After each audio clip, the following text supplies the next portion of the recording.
if you're a golfer who struggles with strike, this exercise could be the answer for you. This exercise is going to give you the feel of true compression on striking the ball. It's a simple exercise. Just take the club with both hands and literally throw it into the ground. And then take the club and then play a shot.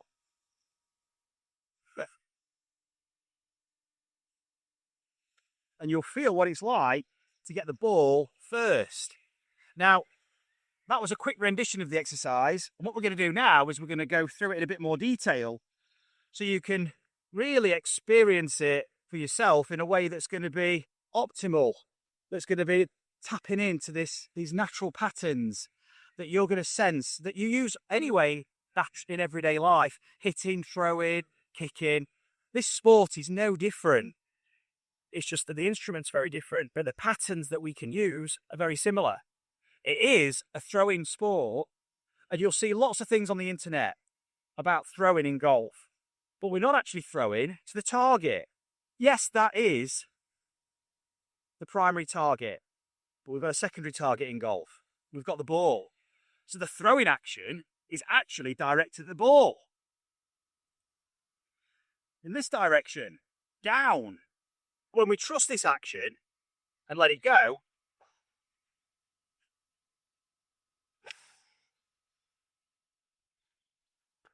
we'll really feel that ball turf, or in this case, ball sand interaction and that compression.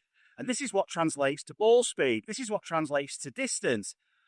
But it's not just that, because within this movement, you're also squaring the club face. You're getting rotation of the face, which is de-lofting the club, which is bringing the sweet spot to the golf ball and helping to compress the ball.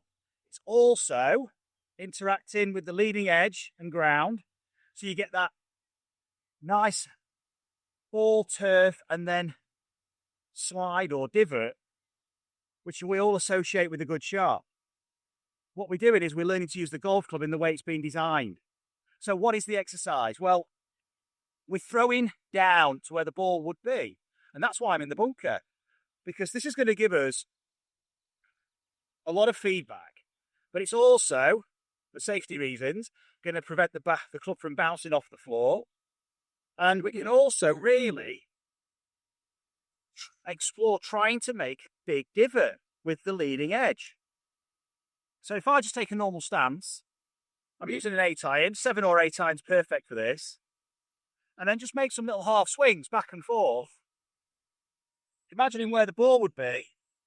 In the sand, we can make a line between the feet. So now we've got this secondary target, okay, the ball. And what we're going to do is we're going to just throw this golf club into that line. Now you can see I've thrown it and it's landed before the line. So this could present itself in a golf swing as an early release. Can we actually throw it so that we start the divot on the line or after the line? And you can see I've gone and back there again. I've got really good interaction. The divot's fantastic. But I'm just releasing a little bit early, so I've got to really commit now to going further forward before I actually let go.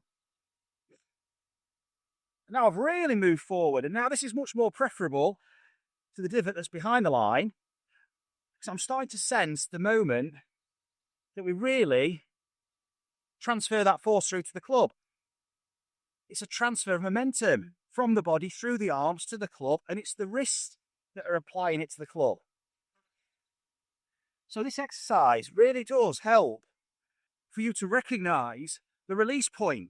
When you actually letting the club go, do you actually feel the loading and then the unloading? So I'm going to make that line again, middle of the stance. And what we're going to try and do as well is we're going to try and rotate the club. So we're not just throwing it into the floor this way. And that's an all too common movement pattern in many golf swings, which leads to the player experiencing thins, duffs, club bouncing off the floor, strikes off the bottom of the face, too much launch and spin, too high a launch angle and spin, losing distance, lots of the traits that we're trying to avoid. Yet this exercise does the complete opposite if we execute it correctly. Now, just to ensure that you are, and this is really important, and this is a real important troubleshoot, if you are releasing this way and finding that you just can't get the divot further forward, then you're probably not rotating the shaft. So on the way down, we've got to rotate this shaft, we've got to roll the shaft. And that's going to present the leading edge. So you'll have seen the toe deep divot exercises. If you've not seen my toe deep divot drill, there's a link on the screen here. So you just follow that. That's going to give you more information and a different way of applying it. But ultimately, this is going to really heighten your awareness for that precise moment of the release. You're going to start to sense what an early release and a late release it actually is. So now, we're going to throw the club and I'm going to try and rotate it. So I'm going to try and hit the sand with the toe.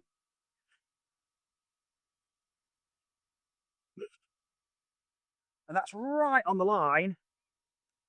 And in slow motion, you'll see how the club is rotating. The hands are leading, the handle's leading, but it's releasing down. The force is being applied that way. All too often, you'll see people practicing throwing, but all they're doing is essentially making their early release worse because they get used to this, and this is all well and good in this direction with no golf ball, but there's no experience of striking the ball or the ground, squaring a club face. All these dynamics are completely lost. They're not necessary for throwing something at a target over there. This could be a golf ball. It could be a bat. I could be doing anything in this direction. The dynamics are very different. The task constraints are so different because we've got loft. We've got the intention of playing a golf shot. So this exercise links us much more closely to the true constraints of a golf shot, connecting us with the feel, the real feel of what it's like to release a club, strike that golf ball purely. So we've got to get really good at this exercise and get really proficient at being able to recognise what it feels like to release it later. What's it like to throw this into the floor, wait past the line? And you'll recognise the movement form I'm making here. I'm not trying to flex my lead wrist. I'm not trying to roll the shaft. This is all happening through intention of striking that ground with the leading edge of the club. This is very much intention driven. So be careful what you're thinking about when you're doing these exercises. Where is your attention? What are you focused on? What is your true intention? Because this is what you're going to attach feeling and meaning to. This is what creates the memory moving forward for you to recall time and time again. And this is what we tend to call consistency, recognizing our movement patterns. So throwing this into the ground. Now, if you haven't got a bunker, use the rough. Go into the rough and do it. Or use very soft ground so that you're not going to get the club bouncing back up at you. But the club should bury into the floor, because that leading edge is cutting like a knife into the ground and it's descending into the floor.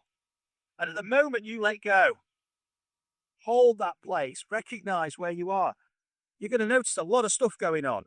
Look where my body weight is. Left. Look where I am. Left. Look at my right foot. I've pushed off the right foot. I've rotated. Look how open the body is. All these things that we try to achieve through practice happen naturally through a simple exercise like this.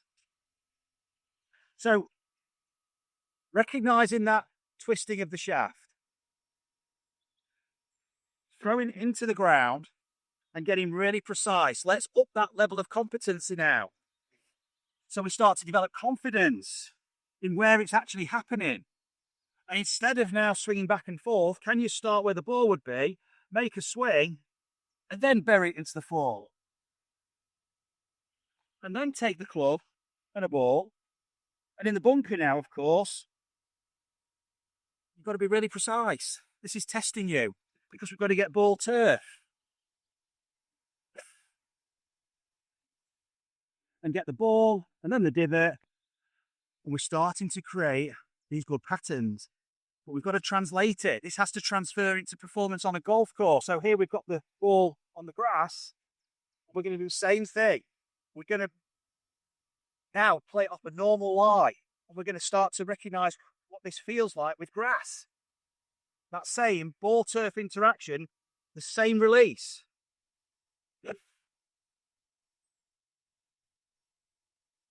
Ball turf.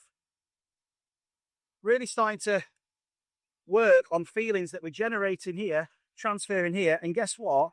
These transfer anywhere. It's the same with the driver as well. That's a question I often get asked. What's it like with the driver? It's exactly the same, apart from the intention is different. We're trying to hit up. So we're going to be releasing exactly the same way. It's a throw, but it's a throw now with the intention of a ball flight in the air, a higher launch angle.